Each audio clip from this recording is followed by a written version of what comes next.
ഞാൻ രാജൻ കൊച്ചേട്ടൻ്റെ മൂത്ത ചേച്ചിയുണ്ട്, പത്മിനി ചേച്ചി. പത്മിനി ചേച്ചിയുടെ മകളാണ് പ്രേമ എന്നാണ് എൻ്റെ പേര്.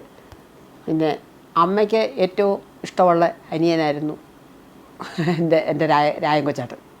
അപ്പം ഞാൻ ശരിക്കും പറഞ്ഞാൽ മുറയ്ക്ക് എൻ്റെ അമ്മാവനാണെങ്കിലും എൻ്റെ ഒരു കൊച്ചാട്ടനാണ്. കൊച്ചാട്ടാന്നും പറഞ്ഞാൽ രാജൻ കൊച്ചാട്ടൻ എന്നാണ് ഞാൻ ശരിക്കും വിളിക്കുന്നത്. എൻ്റെ പേര് പ്രേമ. ഞാൻ ഒരു 10-17 വയസ്സ് വരെ കേരളത്തിലുണ്ടായിരുന്നു. പിന്നെ അതിനുശേഷം ഞാൻ ചെന്നൈയിലാണ്. അതുകൊണ്ട് രാജൻ കൊച്ചാൻ ചെന്നൈയിലായതുകൊണ്ട് എനിക്ക് കൂടുതൽ അറിയാനും പറ്റിയിട്ടുണ്ട്. ഞങ്ങളൊക്കെ ഒരു വലിയ വ്യത്യാസമൊന്നുമില്ല വയസ്സിന്, ഒരു 5-6 വയസ്സിൻ്റെ വ്യത്യാസത്തിൽ കൂടുതലൊന്നുമില്ല. അത് കാരണം ഒരു കളിക്കൂട്ടുകാരനെ പോലെ എല്ലാ കാര്യങ്ങളും എപ്പോഴും പിന്നെ പങ്കിടുകയോ പറയുകയോ വഴക്കിടുകയോ ഒക്കെ ചെയ്തിട്ടുണ്ട് പല കാര്യങ്ങളും. എന്നാൽ രാജൻ കൊച്ചാൻ്റെ അങ്ങനെ വഴക്കിടുന്ന സ്വഭാവമൊന്നും ഇല്ല. അത് അങ്ങനെ തെറ്റിദ്ധരിക്കരുത്. എനിക്ക് ഇച്ചിരി വഴക്കിടുന്ന സ്വഭാവമൊക്കെ ഉള്ളതുകൊണ്ട് ചിലപ്പം രാജൻ കൊച്ചാൻ്റെ വലിയ കാര്യമായിരുന്നു. എന്നെ ഏറ്റവും കാര്യം സത്യം പറഞ്ഞാൽ അമ്മാവന്മാരുടെ കൂട്ടത്തിൽ രാജൻ കൊച്ചാൻ എന്നെ വലിയ കാര്യമായിരുന്നു. എന്നുവെച്ചാൽ രാജൻ കൊച്ചാൻ്റെ അദ്ദേഹം എന്ന് വെച്ചാൽ എപ്പോഴും നല്ല ഒരുങ്ങിയൊക്കെ ഇരിക്കാൻ ഇഷ്ടപ്പെടുന്ന കൂട്ടത്തിൽ. അപ്പോൾ ചെറുതിലെ ഒരു സംഭവം എനിക്ക് ഓർമ്മ വരുന്നത്, എൻ്റെ അമ്മയുടെ അവിടെ ലീവിന് വരുമ്പോഴും ഒക്കെ, ലീവിന് വരുന്ന സമയത്ത് ജോലി കിട്ടി ലീവിന് വരുന്ന സമയത്തൊക്കെ എൻ്റെ അമ്മയുടെ വീട്ടിൽ അവിടെ വന്ന് താമസിക്കുന്നത് രാത്രി കിടക്കാൻ. പകലൊക്കെ അമ്മൂമ്മയുടെ കൂടെ രാത്രിയാകുമ്പോൾ അവിടെ വന്ന് കിടക്കുകയും അവിടെ ഒരു റൂം പ്രത്യേകിച്ച് അവിടെ ഉണ്ടായിരുന്നു.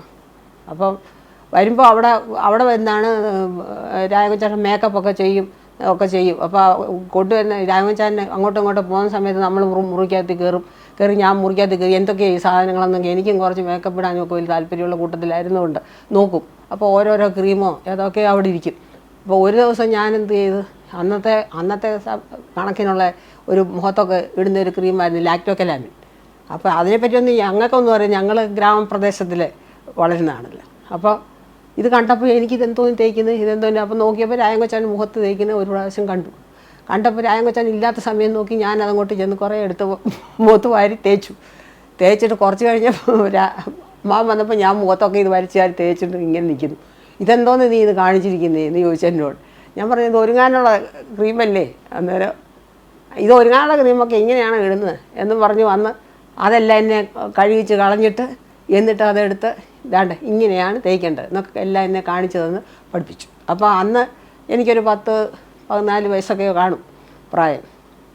അപ്പോൾ അത് കാരണം അതിനെപ്പറ്റി വിവരം ഉണ്ടായിരുന്നുകൊണ്ട് ഞാൻ കല്യാണം കഴിഞ്ഞ് ചെന്നൈ പോകുമ്പോൾ ആദ്യമേ തന്നെ ലാക്ടോക്കലാമിൻ ക്രീം വാങ്ങിച്ച് തേക്കുകയൊക്കെ ചെയ്തു. പിന്നെ അദ്ദേഹം അത് കഴിഞ്ഞ് ഞാൻ ചെയ്തൊരു 3-4 വർഷം കഴിഞ്ഞപ്പോഴത്തേക്കുമാണ് സിനിമയുമായിട്ട് ബന്ധപ്പെട്ട് അവിടേക്ക് വരാൻ തുടങ്ങിയത്. അപ്പോൾ എപ്പോൾ വന്നാലും വിളിക്കും, വീട്ടിൽ വരും, ആഹാരം കഴിക്കും. എപ്പോൾ വന്നാലും ആഹാരം ഉച്ചക്കലത്തേക്ക് വരും, അല്ലെങ്കിൽ കൂടെ ആരെങ്കിലും 2-3 പേര് കാണും, അവർക്കും കൂടെ ആഹാരം ഉണ്ടാക്കണം. അപ്പോൾ ആ കൂട്ടത്തിൽ വന്നിട്ടുള്ളവരുടെ കൂട്ടത്തിൽ ഭരതൻ, PM മേനോൻ, അരോമാമണി, പിന്നെ മേലാറ്റൂർ രവിവർമ്മ, ഇങ്ങനെ പല ആൾക്കാരും വന്നിട്ടുണ്ട്. അവരൊക്കെ അന്നൊക്കെ വന്ന് ഞാൻ അവർക്കൊക്കെ ഫുഡൊക്കെ സെർവ് ചെയ്ത് കൊടുത്തിട്ടുണ്ട്. അങ്ങനെയൊക്കെ ഒരു സന്തോഷമുള്ള ദിനങ്ങളായിരുന്നു ആ സമയങ്ങളിലൊക്കെ. അവർ ഇങ്ങനെ ഇതുമായിട്ട് ബന്ധപ്പെട്ട പല ആൾക്കാരും വന്ന് വരികയും പോവുകയും ഒക്കെ ചെയ്തുകൊണ്ടിരുന്നായിരുന്നു ആ സമയത്തൊക്കെ. ഇതൊക്കെ ഒരു പതിവ് സംഗതികളാണ്. അങ്ങനെ ആദ്യമൊക്കെ വന്ന് സിനിമയൊക്കെ എടുത്ത ഓരോ സിനിമകൾ വന്നു. അതിൻ്റെ എല്ലാം പ്രിവ്യൂ ഷോ നടത്തുമ്പോൾ എല്ലാ പ്രിവ്യൂ ഷോയിനും ഉടനെ വിളിച്ച് ഞങ്ങൾ പോവുകയും ചെയ്യും, കാണുകയും ചെയ്യും. അത് ചില സിനിമകളൊക്കെ 4-5 പ്രിവ്യൂ ഷോ കാണും അവിടെ ചെന്നൈയിൽ. അപ്പോൾ അതെല്ലാം ആ 4-5 എണ്ണത്തിനും കൂടെ ഞങ്ങൾ പോകും. ഞാനും എൻ്റെ ഹസ്ബൻഡും എൻ്റെ പിള്ളേരും അവിടെ കാണും. അങ്ങനെയൊക്കെ അത്രയ്ക്ക് വലിയ സ്നേഹമായിരുന്നു. വന്നാലൊന്നും ഒരു പ്രാവശ്യമെങ്കിലും വീട്ടിൽ വരാതെ പോകത്തില്ല. എപ്പോഴും വീട്ടിൽ വരും, ആഹാരം കഴിക്കും. അത് അദ്ദേഹത്തിന് വലിയ ഇഷ്ടമായിരുന്നു അമ്മാവന്.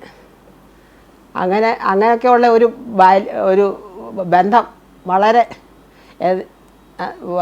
വളരെ എനിക്ക് മറക്കാൻ കഴിയില്ല. പിന്നെ എൻ്റെ ബ്രദർ എൻ്റെ കൂടെ താമസിച്ചിരുന്നു. എൻ്റെ അനിയൻ, ചെറിയ അനിയൻ. ആ അനിയന് എൻ്റെ ചേട്ടൻ്റെ കൂടെ കുറേ 3-4 വർഷം ചേട്ടൻ്റെ കൂടെയായിരുന്നു താമസിച്ചിരുന്നിട്ട് തിരുവനന്തപുരത്ത് പഠിക്കാൻ. അത് കഴിഞ്ഞാണ് എൻ്റെ കൂടെ വന്നത്. അപ്പോൾ വളരെ ഒരു വ്യസനമായിട്ടുള്ള കാര്യം എന്തോന്ന് വെച്ചാൽ ഒരു ആക്സിഡൻറ്റിൽ എൻ്റെ അനിയൻ മരിച്ചുപോയി. ആ സമയത്ത് എനിക്ക് താങ്ങാനാവാത്ത വലിയ ദുഃഖം ഒക്കെ ആയിട്ട് എന്തോ ചെയ്യണമെന്നറിയാതൊക്കെ ഇരിക്കുന്ന സമയത്ത് അത് കഴിഞ്ഞ് ബോഡി നാട്ടിലേക്ക് കൊണ്ടുവരുന്ന സമയത്ത് ഫ്ലൈറ്റിൽ അതെനിക്ക് മറക്കാനാവാത്ത ഒരു വലിയ കാര്യമാണ്. ഞാൻ ഫ്ലൈറ്റിൽ ഞാനും എൻ്റെ ഹസ്ബൻഡും പിള്ളേരും കൂടെ ഇവിടെ വന്ന് ട്രിവാൻഡ്രത്ത് വന്ന് ഇറങ്ങുമ്പം അവിടെ രായകൊച്ചാനുണ്ട് അവിടെ എയർപോർട്ടിൽ. എന്താ വെച്ചാൽ എന്നെ വന്ന് പിടിച്ച് സമാധാനിപ്പിച്ച് പിന്നെ സാരമില്ല പോട്ടടി എന്നൊക്കെ പറഞ്ഞ് എന്നെ വളരെ അപ്പോൾ എനിക്കൊരു ധൈര്യം കിട്ടി. ആരോ ഉണ്ടല്ലോ എനിക്ക് സഹായിക്കാനെന്നുള്ള ഒരു മട്ടിൽ ഒരു തോന്നൽ. അത് എനിക്ക് ഒരിക്കലും എന്നിട്ടാണ് എന്നെ മുതോളത്തേക്ക് കൊണ്ടുവന്നത്. അതും എൻ്റെ ജീവിതത്തിലെ ഒരു മറക്കാനത് ഇപ്പോഴും ഞാനത് ഓർക്കും. രായകൊച്ചാൻ എത്ര ഇതായിട്ട് അത് അവിടെ നിന്ന് വെയിറ്റ് ചെയ്ത് നിന്ന് വരുന്നത് നോക്കി വന്ന ഉടനെ തന്നെ എന്നെ പിടിച്ച് എന്നെ സമാധാനിപ്പിച്ച് ഒക്കെ. അദ്ദേഹത്തിനാണെങ്കിൽ എന്നെക്കാട്ടി വിഷമമോ അതെനിക്കറിയാം. എന്നാലും ആ സമയത്ത് വേണ്ട ധൈര്യം എടുത്ത് എനിക്കെന്തുമാത്രം ഉണ്ടെന്ന് ഇതുണ്ടെന്നുള്ളത് അറിയാം. എന്നിട്ട് മുതോളത്തേക്ക് ഞങ്ങൾ പോയത് അതൊക്കെ ഓർക്കുമ്പം എനിക്ക് ഏറ്റവും വേണ്ടപ്പെട്ട ഒരു ആളായിരുന്നു എനിക്ക് തന്നെ അറിയത്തില്ല. വളരെ ഒരു ആത്മബന്ധം ഉണ്ടായിരുന്നു. അതല്ലേ വരുമ്പോഴൊക്കെ വിളിക്കുകയും എല്ലാം. എൻ്റെ മോളാണെങ്കിലും അവസാനമായിട്ട് എൻ്റെ മോള് എൻജിനീയറിങ്ങിന് ചേർന്ന് ആ പ്രാവശ്യമാണ് എൻജിനീയറിങ്ങിന് ചേർന്ന് കഴിഞ്ഞപ്പോൾ ഫോൺ ചെയ്തു. വന്ന് ഏതോ അത്യാവശ്യമായിട്ട് ചെന്നൈയിൽ വന്നതാണ്. ഫോൺ ചെയ്തു അവിടെ അഡ്മിഷൻ എന്തായി എന്നെല്ലാം ചോദിച്ചു. ഞാൻ അഡ്മിഷനൊക്കെ കിട്ടി, കമ്പ്യൂട്ടർ എഞ്ചിനീയറിംഗിന് കിട്ടി, അഡ്മിഷൻ കിട്ടി. അവൾ ഇപ്പോൾ പോകാമെന്നൊക്കെ പറഞ്ഞപ്പോൾ കൂടെ അവസാനം അതാണ് എൻ്റെ അമ്മ വിളിച്ചതും പറഞ്ഞു അങ്ങനെ. അതൊന്നും പേടിക്കണ്ട, അവൾ പഠിച്ചെടുത്തോളും ഇങ്ങനെ തന്നെ പറഞ്ഞു. അവളതൊക്കെ പഠിച്ചെടുത്തോളും ഇങ്ങനത്തെ ഒരു വർത്തമാനം പറഞ്ഞേച്ചാണ് അവസാനത്തെ വർത്തമാനം ശരിക്കും പറഞ്ഞാൽ മോടെ കാര്യം പറഞ്ഞതാണ്. അത് കഴിഞ്ഞ് എനിക്ക് തോന്നുന്നു അത് കഴിഞ്ഞ് എങ്ങാണ്ട് ഒരാഴ്ചയോ എങ്ങാണ്ട് ആയിട്ടുള്ളെന്ന് തോന്നുന്നു ഈ ഫോൺ കാൾ വന്നതും. അതും വീട്ടിൽ ഇതുപോലൊക്കെ ആരോ വിളിച്ച് ഞങ്ങളുടെ നമ്പറിൽ വിളിച്ച് പറഞ്ഞതാണ് ഇങ്ങനെ പത്മരാജൻ പോയി എന്നുള്ള ഒരു വിഷയം. അതൊക്കെ ഓർക്കുമ്പോൾ ഭയങ്കര സങ്കടമാണ്. വിശ്വസിക്കാൻ കഴിഞ്ഞില്ല കോഴിക്കോട് വെച്ചിട്ട്. അങ്ങനെയൊക്കെ അദ്ദേഹത്തിൻ്റെ ലൈഫിൽ കുറേ കാര്യങ്ങളിൽ എനിക്ക് ഇടപെടേണ്ടി വന്നു. എനിക്ക് വേറെ 3 അമ്മമാരുണ്ട്. അവരെക്കാട്ടിലൊക്കെ അധികമായിട്ട്